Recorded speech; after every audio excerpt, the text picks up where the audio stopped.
Magandang araw. Kamusta kayong lahat? Happy Mother's Day. At sa lahat ng mga mami, mga nanay, Happy Mother's Day sa inyong lahat. Ngayon ay araw ng linggo. At tayo ay nagsimba kanina. Tapos pag-uwi namin, nagyaya si Robert na pupunta kami ng ilog. Doon na lang daw kami mag-celebrate ng Mother's Day. So ayan, nag-umpisa na siyang maligo sa ilog at ako naman ay nag-video-video. At kaming dalawa lang ang pumunta kasi hindi sumama si Jasmine at mainit daw maglakad. Kasi nilalakad lang namin papunta ng ilog. So kaming dalawa lang at biglaan kaya nagbaon na lang kami ng tuyo at saka sardinas sa aming ulam. At ayan, nag-video-video na tayo at nakalusong na tayo dyan sa tubig.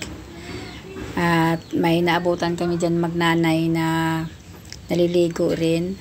Ayan yung bata sa likod naglalaro sa tubig. At nag-video-video na ako dyan para naman mayroon tayong i-upload ngayong Mother's Day. At napakaganda ng lugar na yan dyan kasi malinaw ang tubig. At ayan na guys ang aming pagkain.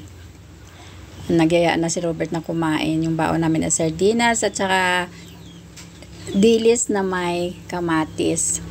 Pero kahit yun ang ulam namin, masarap pa rin ang kain kasi 'di ba?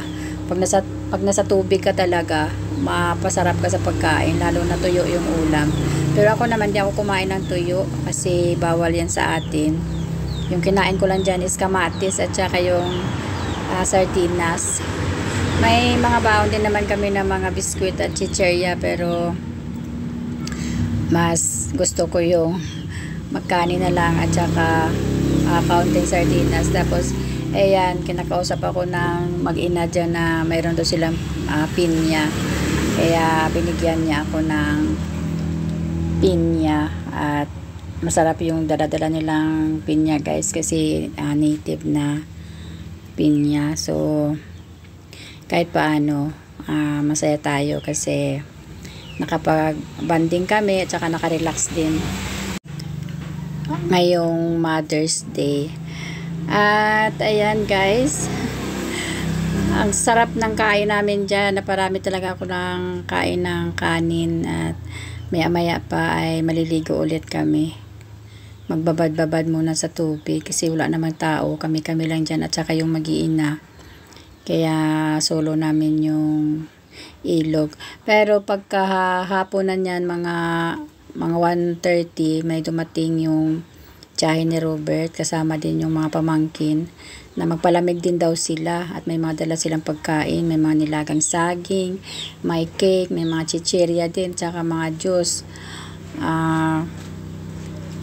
Kumain din sila at naligo, nagkwentuhan. Kaya parang masaya din kasi may nakasama na kami na ibang tao. Alam nyo, napakatahimik kasi ng lugar na yan dyan. Kaya